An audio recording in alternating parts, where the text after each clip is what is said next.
Muito bom dia a todos os que me dão a imensa honra de comparecer a essas nossas aulas em continuidade da série Registros sobre Registros, que agora está sob o muito prestigioso patrocínio da ANOREG do Paraná e de suas entidades congêneres.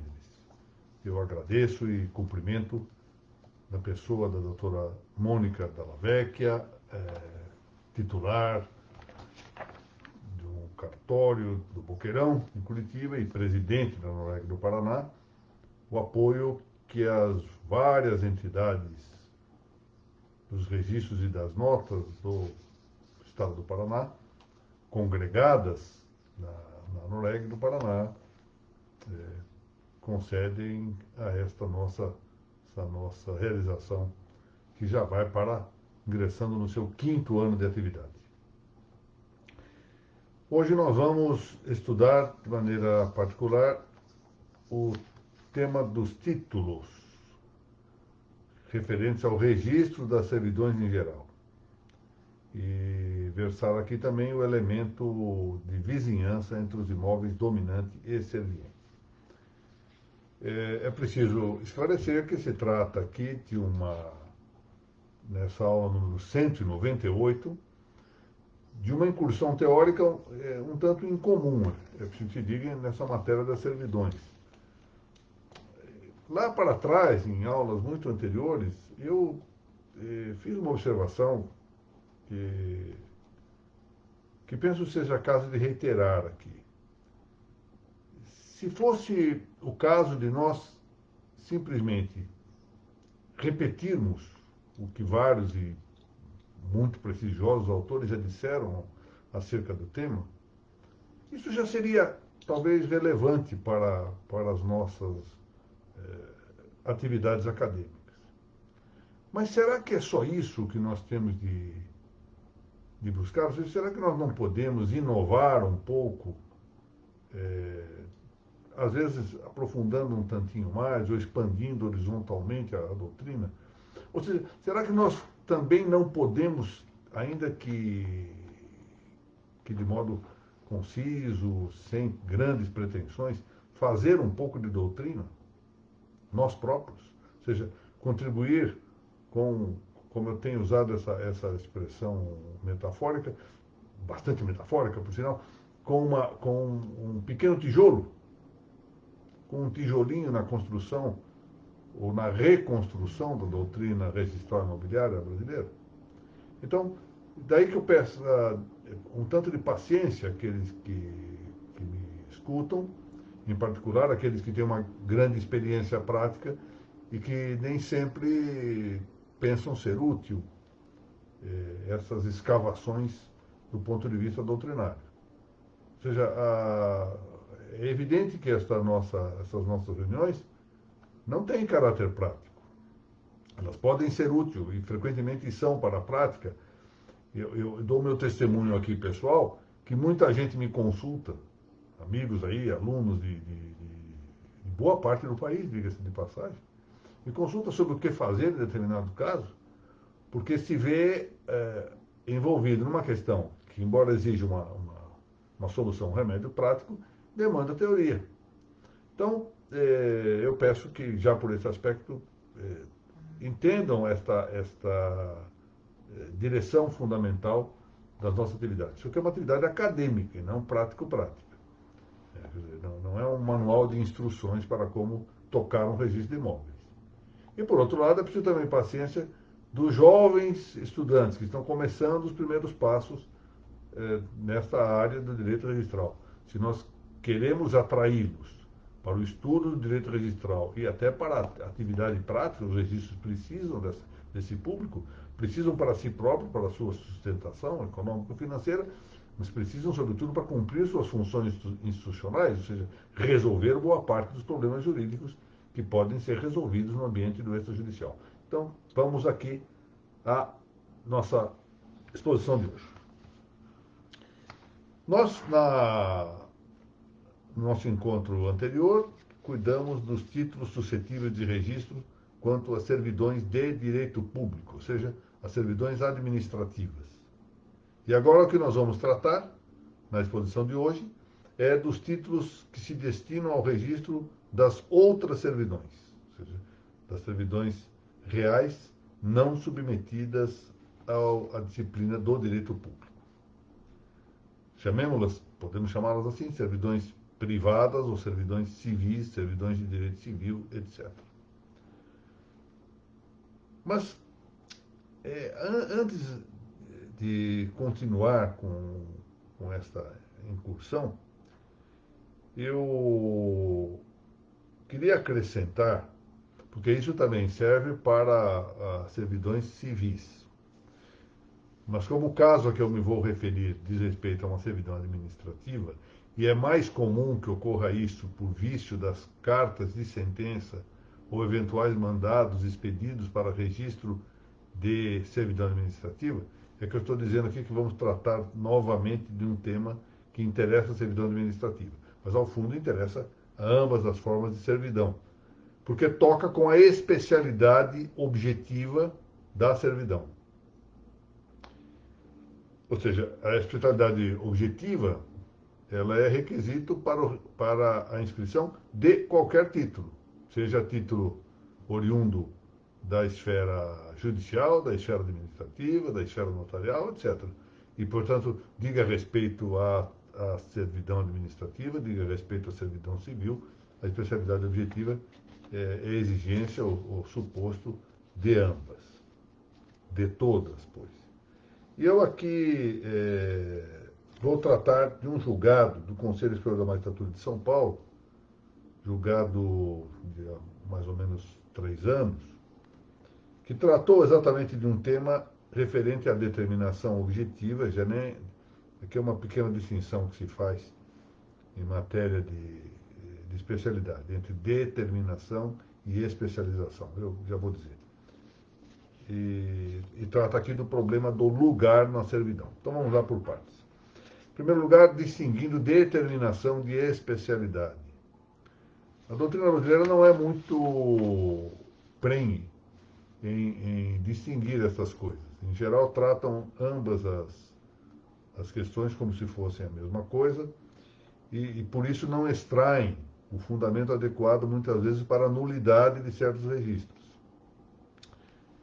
Então vamos lá. Determinação é definição, determinar por termos. Ao passo que a especialidade é dar uma especificidade, a algo mais. Muitas vezes pode faltar a especialidade. O que não pode faltar nunca é a determinação. Se um imóvel indeterminado ou uma pessoa indeterminada, o imóvel não pode ser objeto de propriedade no registro e a pessoa indeterminada não é titular registral de coisa alguma, porque ela é indeterminada. Não, falta, portanto, a identidade fundamental, quer para o imóvel, quer para a pessoa. Uma coisa diversa é a especialidade. Muitas vezes nós podemos determinar objetivamente um imóvel, identificá-lo objetivamente, defini-lo objetivamente. Podemos também definir a pessoa objetivamente, identificá-la objetivamente, defini-la o quanto possível objetivamente, sem que ele seja especializado. Vamos lá, um exemplo. Nós vamos lá na grande cidade de Guarapuava e vamos lá no registro de imóveis e encontramos um imóvel em nome de Fábio Reich Della Vecchia. Está lá, todo mundo sabe quem é ele. E por acaso faltam dados de especialização subjetiva, ou seja, não se deu por um erro qualquer, não se colocou o nome do RG, não se pôs a profissão, estado civil, nacionalidade, etc. Está determinado subjetivamente. Uma coisa diversa é que fôssemos aqui suponhamos, lá no estado do Rio Grande do Sul, onde milita a nossa querida Cláudia Rosa, que fez aniversário outro dia, cumprimento a Cláudia pelo seu aniversário. E temos lá um registro e a matrícula consta apenas assim, proprietário, José. Pronto. Isso não há determinação subjetiva, não há identificação subjetiva. É a mesma coisa contra o imóvel. Então, É preciso distinguir entre determinação de um lado e especialidade do outro. A especialidade pode sanar-se.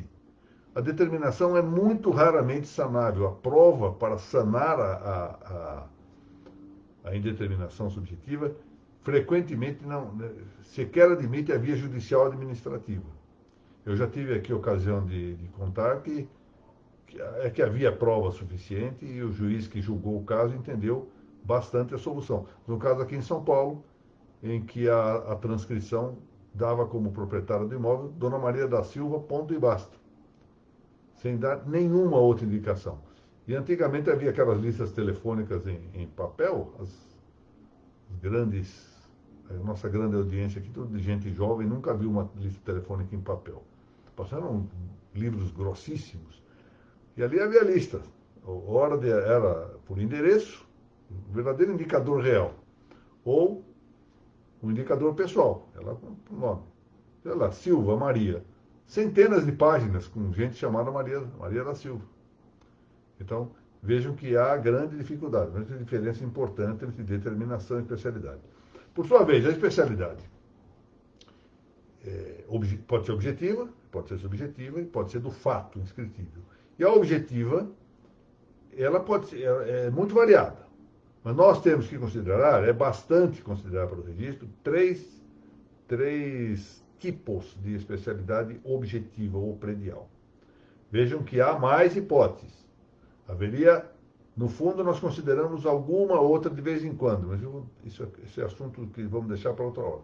Mas aqui, nós temos a especialidade de qualidade, que nos vai dar a figura do imóvel, qual é a figura que tem determinado imóvel, se é um quadrilátero, se é um retângulo, se é um triângulo, etc. Temos a quantidade, que é a sua medida de contorno, que nós chamamos um tanto impropriamente de medidas perimetrais, e temos a superfície ou área, calculada a partir das medidas de contorno e consideradas as suas angulações. Muito bem. E uma terceira, além da qualidade, especialidade de qualidade, especialidade de quantidade, temos uma terceira classe de especialidade objetiva predial, que consiste na especialidade de lugar.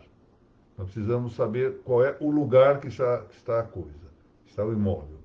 E é por isso que eu disse que de vez em quando nós temos ainda uma outra hipótese, porque quando nós amarramos o imóvel a uma esquina mais próxima ou a um outro imóvel, ao seu confronto com outros imóveis, ao fundo nós também estamos estabelecendo uma especialidade de relação. Mas, como ela está de algum modo embutida, não de lugar, ou muito sobreposta a ela, nós deixamos essa hipótese de lado. Então, contamos, portanto, com três espécies ou subespécies importantes no âmbito da especialidade objetiva: qualidade, quantidade e lugar. E agora vamos tratar da especialidade de lugar. Bom, isso faz parte de um voto, eu vou ler um tanto o voto, criticá-lo na medida do possível, e há algumas coisas que não são mero preâmbulo para o nosso tema de hoje. Agora, eu chamo a atenção para o fato de que isso foi publicado, esse texto está publicado na página, no site da Anorec Paraná, desde ontem. Nós estamos publicando agora o texto às vésperas, graças a uma boa providência determinada pela doutora Mônica Della Vecchia e muito bem executada, como sempre, pela doutora Mariana Herrera, a quem eu apresento os meus cumprimentos. Então, começa aqui. Dúvida registral não é consulta. A consulta, no fundo, é a chamada dúvida doutrinária, que não existe no direito brasileiro. Embora, frequentemente, nós saibamos que esta consulta ou dúvida doutrinária emerge em toda parte, mas ela não existe, não está prevista no direito brasileiro, e a conduta do registrador é submetida ao princípio da legalidade. E o juízo na esfera administrativa também está submetido ao mesmo princípio da legalidade. Ele não é o juiz do jurisdicional que tem maior amplitude de atuação.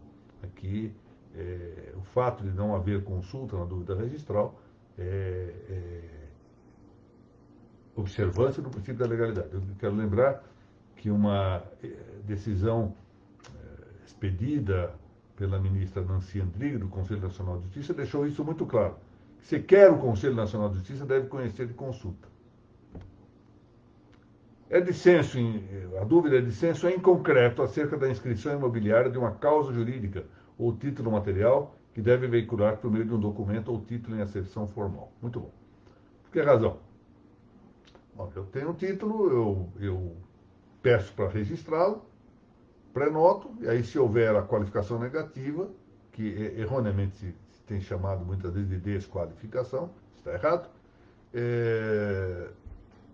é levado ao Poder Judiciário mediante a solicitação de que se suscite a dúvida prevista no artigo 198 e nos artigos seguintes da Lei 6.015. Tudo bem, não é, portanto, meramente consultar, olha, eu posso registrar esse título, até porque a primeira instância registral é a do cartório, não a do judiciário. Sem que o judiciário, pois, conheça desse documento, desse título em concreto, que não se trouxe aos autos, no caso que nós estamos julgando aqui, inviável que trate de solver o dissenso correspondente. No fundo, não há dissenso sobre um documento concreto.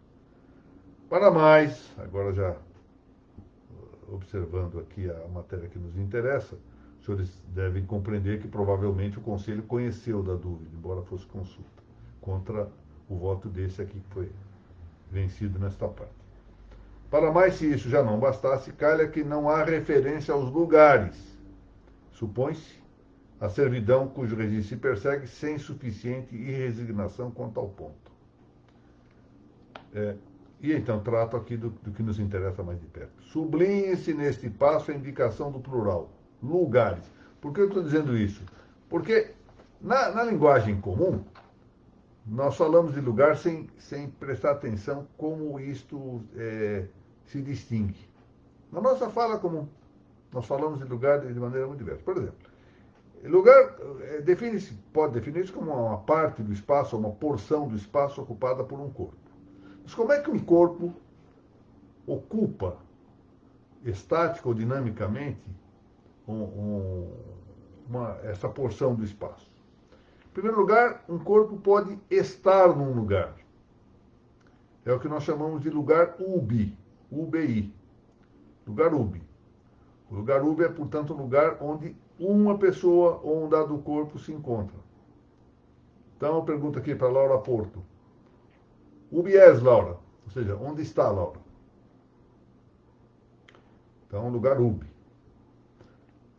De outro modo, existe uma outra expressão que é muito conhecida por causa de um filme.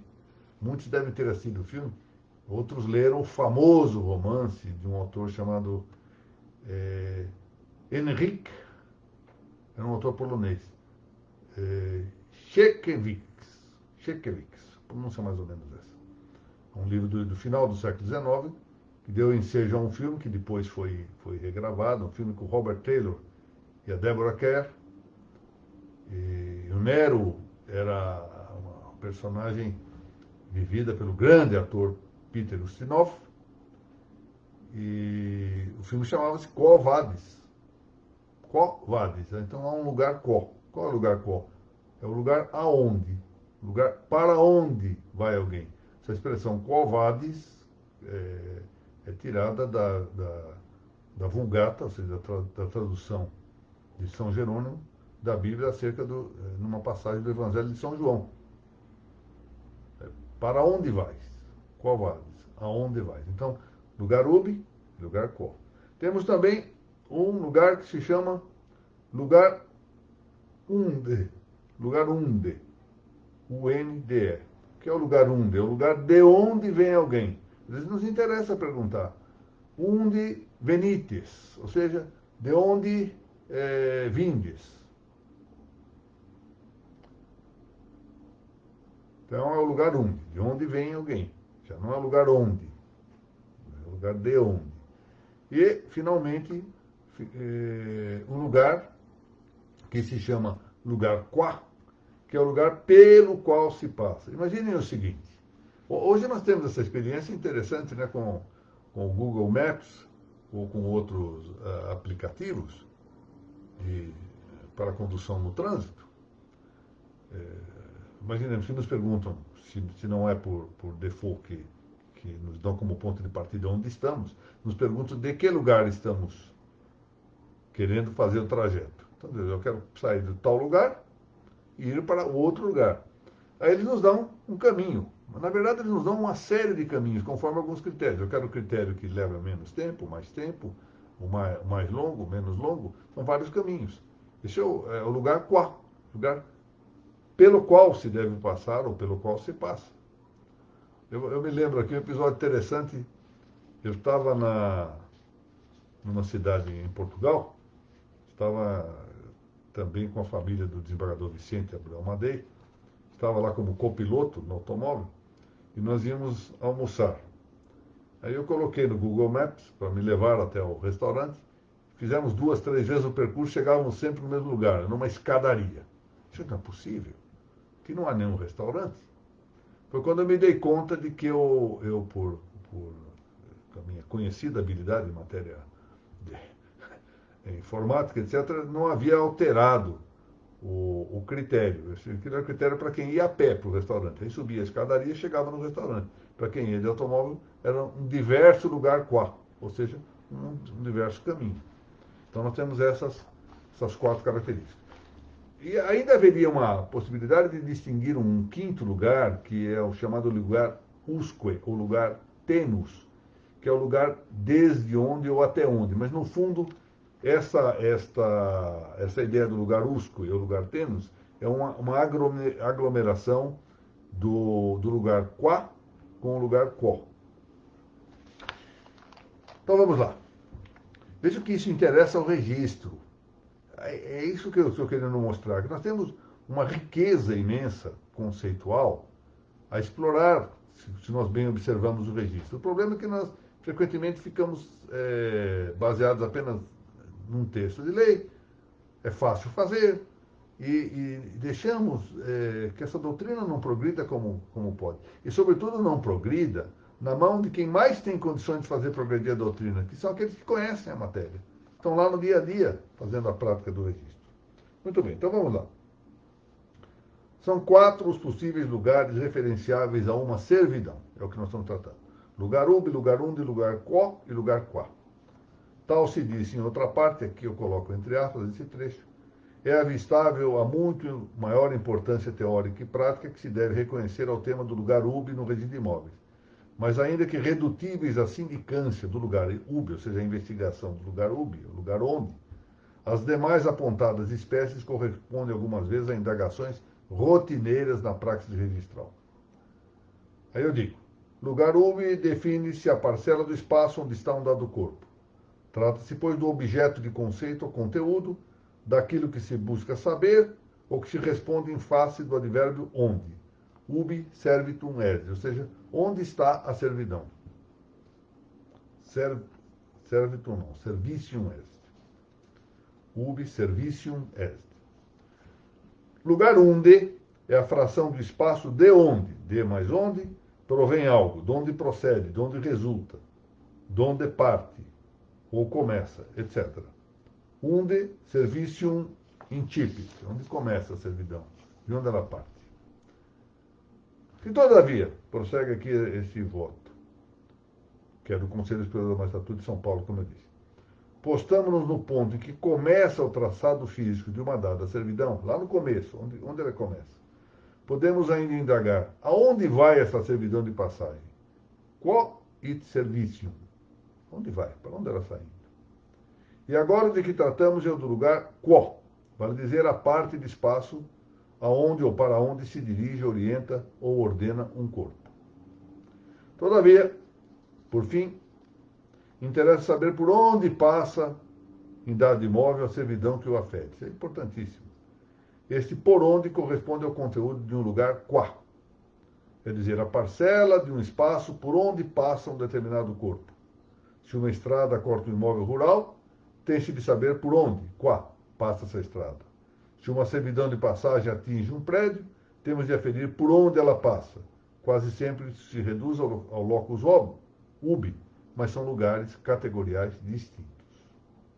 Assim, todas essas espécies de lugar, note, ubi, unde, quo, quaque, correspondem a frações do espaço que podem ser ocupadas ou estão de fato ocupadas por um dado corpo, de sorte que, tratando-se de uma servidão que afete uma porção imobiliária, esses lugares devem esclarecer-se para a regularidade tabular.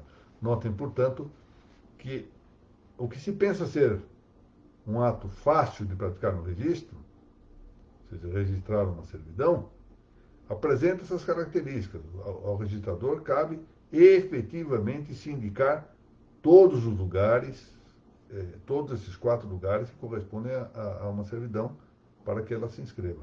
E é evidente que o notário, ao fazer uma escritura de servidão, deve também cuidar de todos esses dados.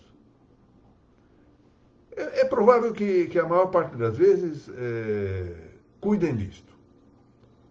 A minha experiência na Vara de Registro Público, depois na Corregedoria Geral de São Paulo, como juiz assessor, e depois no Conselho, integrando o colegiado do Conselho, é que são raros os casos de servidão, pelo menos no Estado de São Paulo, que apresentam dificuldade para inscrever-se.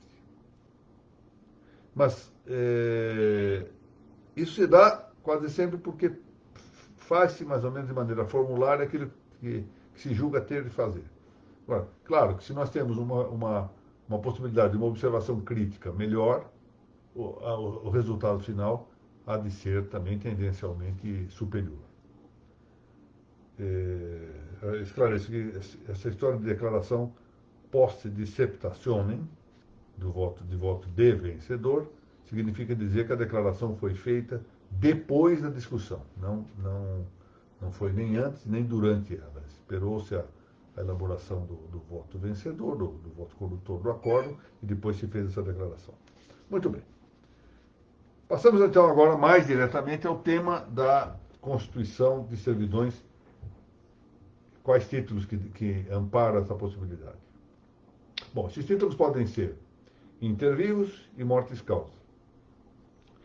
Mas quanto aos títulos mortis causa, o Código Civil Brasileiro atual indica de maneira expressa apenas o testamento. Atenção, vou ler aqui. A servidão proporciona utilidade para o prédio dominante e grava o prédio serviente que pertence a diverso dono e constitui-se mediante declaração expressa dos proprietários ou por testamento e subsequente registro no cartório de registro de imóveis. Artigo 1378. Então, está bem claro aqui que só se refere a testamento.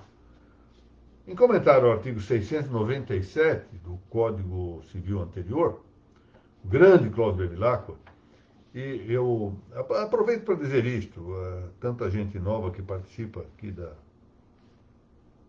para a honra minha, dessas nossas reuniões, às vezes revogam-se leis, revogam-se códigos, etc., e alguns entendem que são livros de doutrina, que se aplicavam a esse código, totalmente desprezáveis.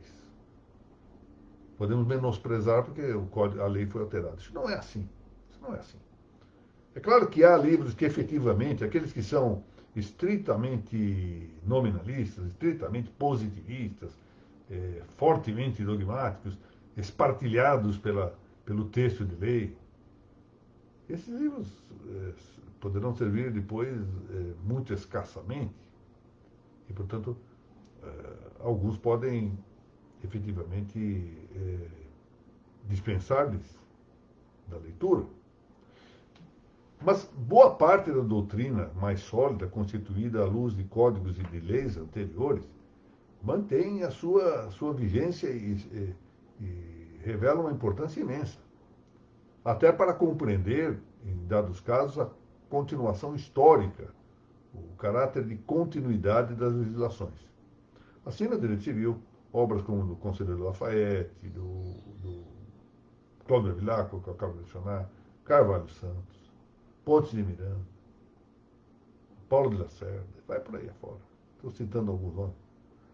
No direito penal, por exemplo, a valiosa obra, por mais que se possa ter aqui e ali restrições quanto à posição ideológica de Nelson Grier, Isso continua sendo uma obra extraordinária.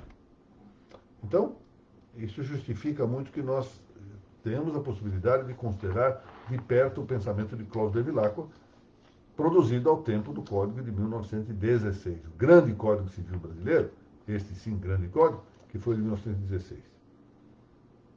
Dizia ele, poderem constituir-se as servidões, abro aspas, por ato entre vivos, por disposição de última vontade ou por uso capião, sem distinguir, pois, as espécies quanto aos títulos causa-mortes.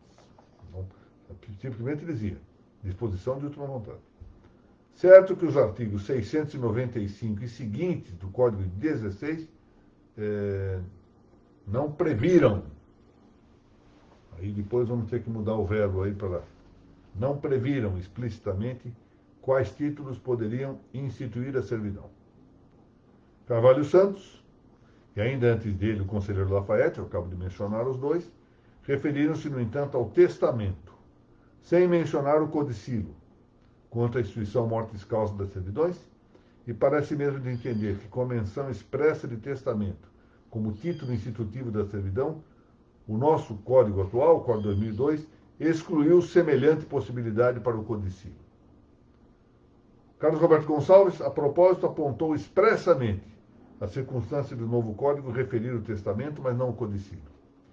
E Francisco Eduardo Loureiro somente alude ao testamento quanto ao negócio jurídico mortis causa suscetível de instituir a servidão. Ou seja, um e outro. Um afasta claramente o codicilo de maneira expressa, o outro, ao não mencionar o codicilo, numa obra muito valiosa, um comentário muito valioso do doutor Eduardo Loureiro,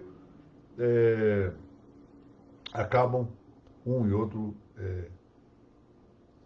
apoiando a posição que já era de Carvalho Santos e do conselheiro Lafayette, de que o codicilo não é título suscetível de instituição de servidões. Muito bem. Não mais. A doutrina inclina-se à admissibilidade de instituir-se a servidão por meio de contrato, destinação do proprietário, uso capião, decisão judicial, adjudicação em ação divisória e, por fim, somente contra a servidão de passagem, mediante o fato costumeiro e aparente do trânsito pelo imóvel serviente. Chama atenção para algumas situações, até recentes, há um caso recente, em curso num dos estados aqui da Federação Brasileira, que talvez possam comportar a solução do fato costumeiro e aparente do trânsito pelo imóvel serviente ou da destinação do proprietário. É um caso em que o imóvel encravado é da mesma titularidade do imóvel pelo qual deveria passar a servidão. Sublinhe-se quanto aos contratos a incidência da norma do artigo 108 do nosso atual Código Civil, né? Para se pensarmos nos contratos particulares.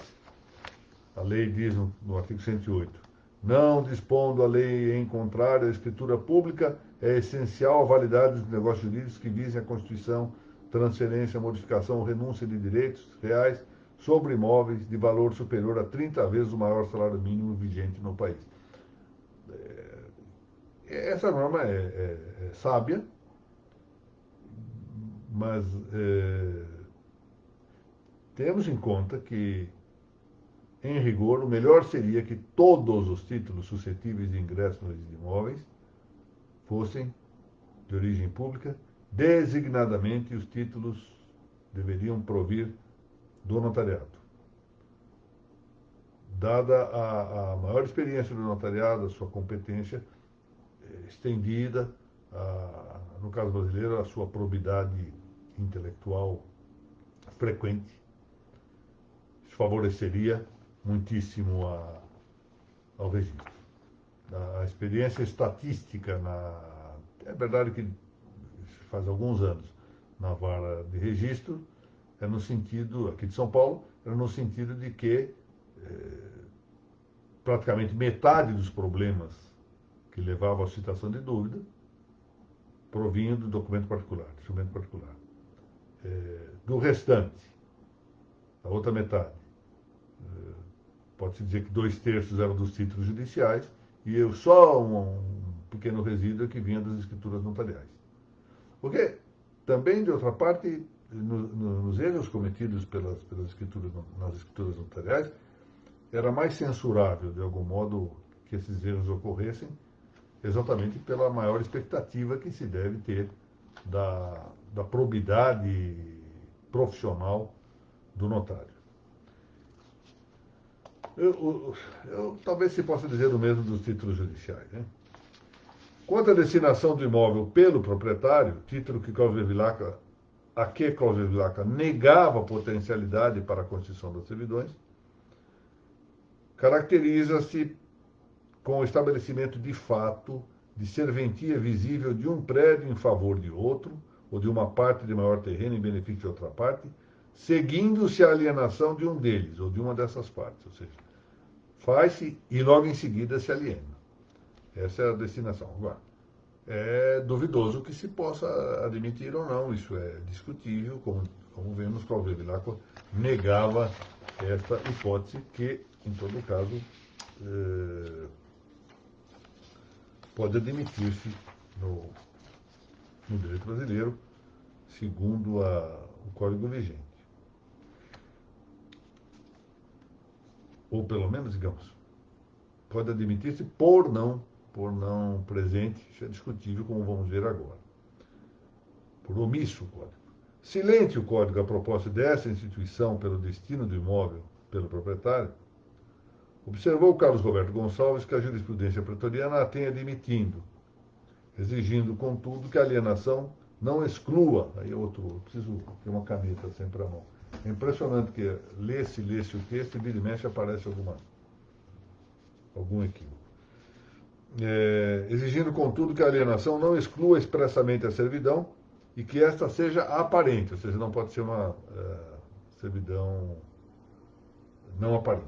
Porque assim se pode aceitar que o adquirente tinha a justa expectativa de continuar utilizando as vantagens do prédio dominante estabelecidas pelo anterior proprietário.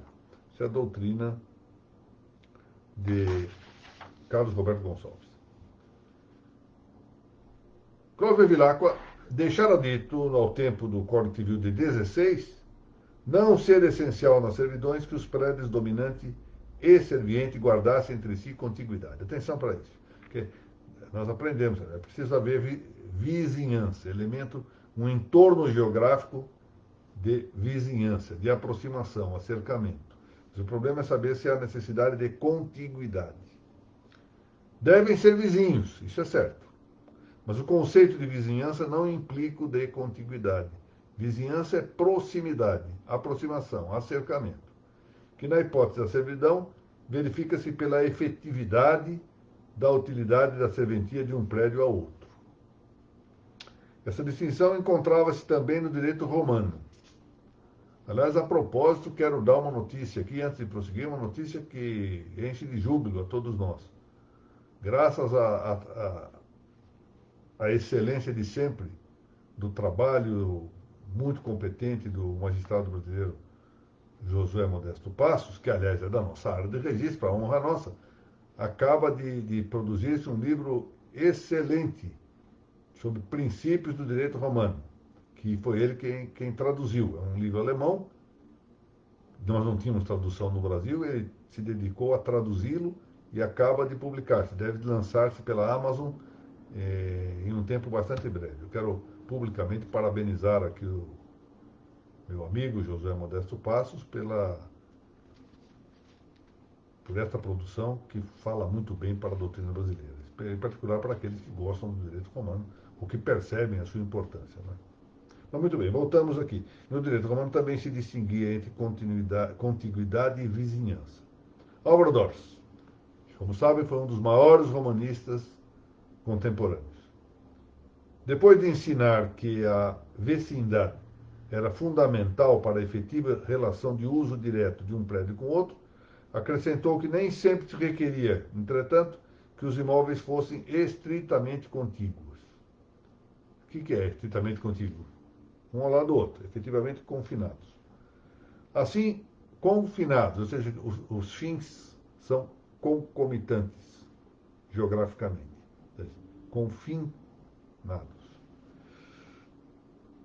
Assim, admitiam-se separados por uma via pública ou por um rio. Já se admitia. Há um certo sentido de vizinhança nisso. Já não são contíguos, porque estão separados por um rio, por uma via pública, ou ligados por uma ponte, desde que não impedissem o uso direto. Referiu-se Dors ainda à hipótese da contiguidade justa aposta, servidões sobre vários prédios vizinhos, um do lado do outro, tal que somente um seria contíguo do dominante, ao passo que os demais teriam apenas continuidade entre eles e não com o primeiro. Era o conselheiro Lafayette Rodrigues Pereira, enfim, a resumida asserção. Essa é muito boa. O conselheiro Lafayette é excelente e muito gráfico, né? Emblemático. Diz ele, basta a vizinhança. Pronto. Aqui se segue um exemplo que o autor recolheu do direito de Roma. A servidão de vista, isso é muito bom exemplo, pode constituir-se em um prédio separado do dominante, por um prédio livre interposto. Então, eu tenho uma servidão de vista, eu quero ver uma paisagem, faço uma servidão e digamos que isso está a 200 metros do imóvel dominante. E entre esse meu imóvel e essa paisagem é um outro imóvel. Então há uma relação de vizinhança manifesta, a servidão é existente, mas não há contiguidade. E com isso nós terminamos a nossa exposição de hoje, que então tratou do tema dos lugares na servidão, elementos importantes para a tarefa notarial de quem elabora uma escritura de servidão, também para os cartórios judiciais, ou eventualmente até para um documento particular, que isso convier à luz do nosso artigo 108 do Código Civil. Em seguida, tratamos um tantinho dos títulos suscetíveis da inscrição predial das servidões, observando que era muito relevante observar que os causa-mortes resumem-se ao testamento, não admitem o codicilo segundo a jurisprudência em vigor. Afinal, tratamos de algumas pequenas indicações, entre elas, que é muito importante, a destinação do proprietário, isso talvez resolva o problema que está aí em um dos estados da federação. E, finalmente, cuidamos aqui do tema da contiguidade, distinguindo-a da vizinhança, observando que para a servidão basta a vizinhança. É claro que o controle disso não é muito simples, especialmente para o registrador. O notário ainda pode fazer uma diligência de campo para verificar essa vizinhança.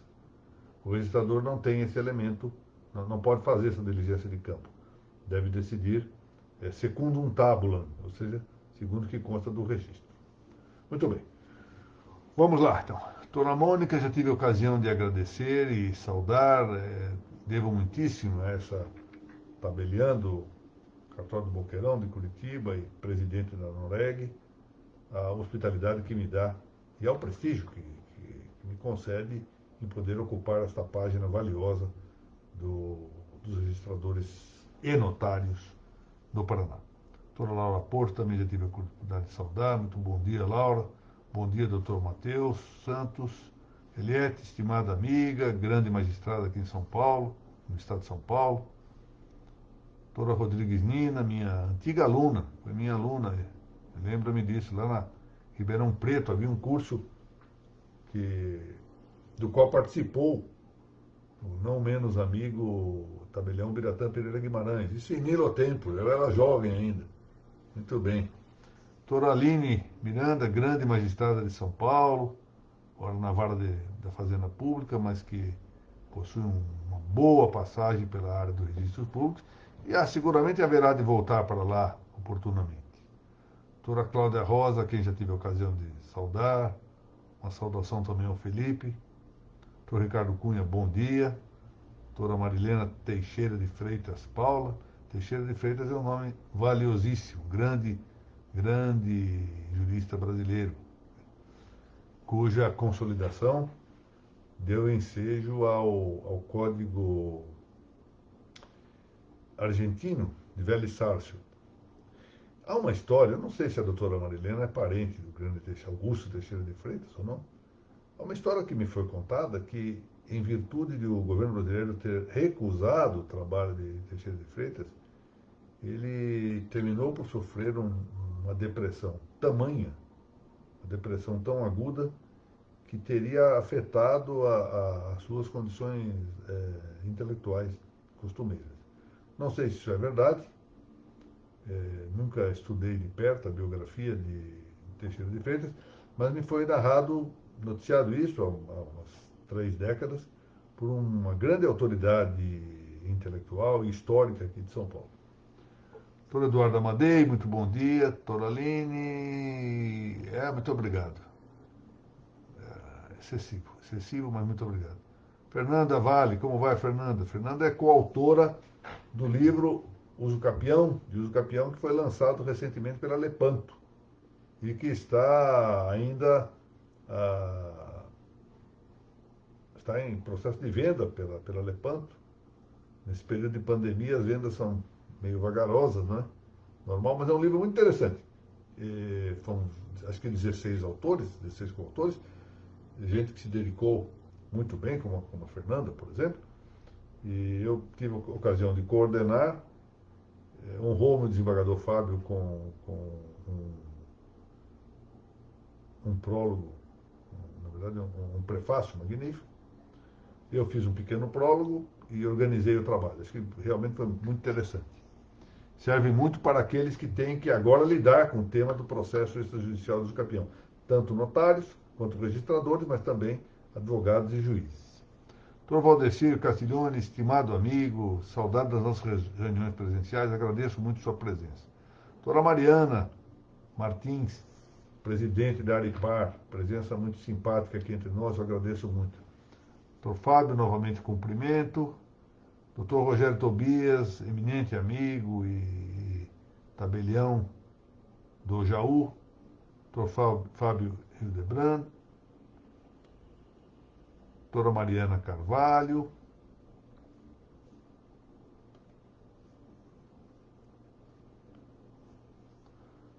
Doutora Isabela Bicalho. Isabela, professora de Direito, lá em Miguelópolis, um grande nome. É um dos orgulhos de São Paulo, de ter conseguido importar a Isabela de Minas Gerais para o estado paulista, para o território bandeirantes. Doutor João Branco, bom dia. Doutora Duitimara, Duite ou Duite? Se pronuncio mal, perdão. Muito bom dia. Doutor Márcio Kikunaga. Muito bem, muito bem. Não, eu não fiz elogio gratuito, não o faço, é merecido. Minhas saudações, doutor Marcos Vinícius Kikunaga, presidente de uma academia aqui em São Paulo, a de Notari, e um grande cultor aqui do direito notarial registral. Doutor Jefferson Canatiro, bom dia. Eu também estou de acordo, cumprimentar o doutor Josué. Doutor Pedro Balieiro, muito obrigado.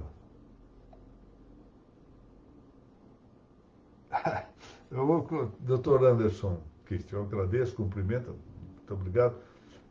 O meu tempo anda tão escasso, muito escasso, que raramente consigo entrar no Facebook. O que eu tenho feito, às vezes, na hora de deitar-me, dou uma espiadinha rápida e vejo se há alguma coisa.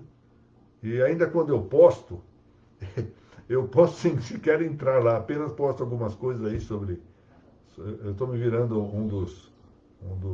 Dizem que a medicina foi antecedida do curandeirismo. Longe de mim essa atividade de curandeiro, mas eu estou fazendo o mais possível uma certa difusão dos trabalhos deste grande médico brasileiro, cientista brasileiro, Cícero Gali Coimbra, a respeito da mal designada vitamina D, que na verdade, antes da metade do século passado, já se sabia tratar-se de um hormônio e cuja aquisição,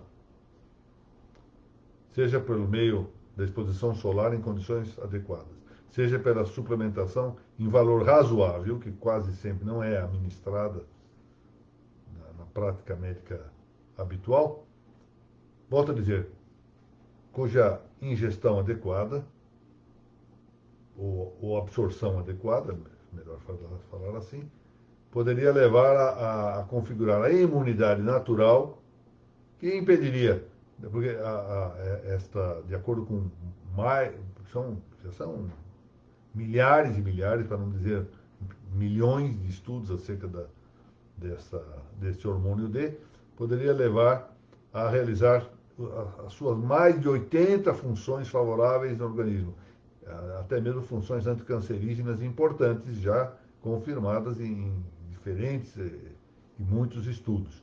Mas também, neste momento de pandemia, como seja que se julgue se essa pandemia tem essa força toda propagandeada ou se não tem, isso não vem ao caso aqui, nem é ocasião de discuti-lo, mas essa imunidade natural seria adquirida com facilidade, com a ingestão adequada de um fármaco, se for o caso de suplemento, que poderia, em 3 dias, com a dose de ataque, impedir a infecção e, no máximo, propiciar o aparecimento de um pequeno sintoma de resfriado. Os estudos recentes, até o caso famoso da Indonésia, em que 780 pacientes foram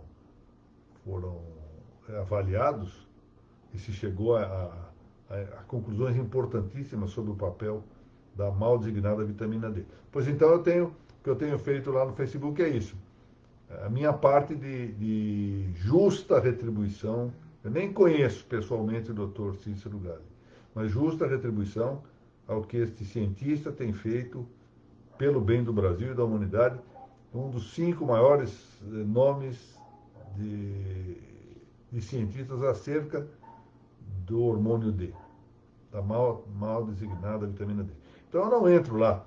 Eu recomendaria, doutor Anderson, eu sei que o senhor conhece meu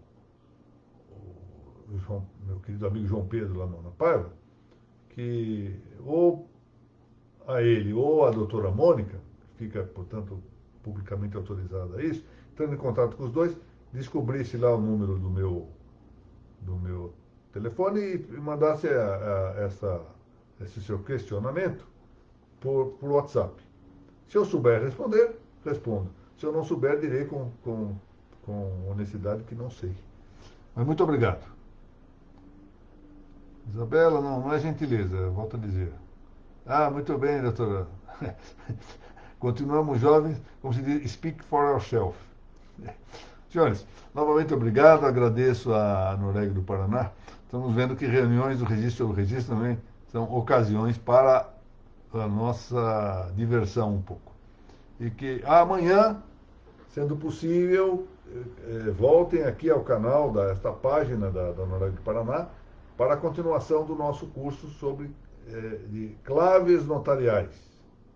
Vamos ter amanhã um novo tema, cada dia um tema novo, cada quinta-feira um tema novo, desta ideia já que eu falei em diversão com temas do notariado e do registro, claves notariais e registrais. Falei há pouco de maneira incorreta.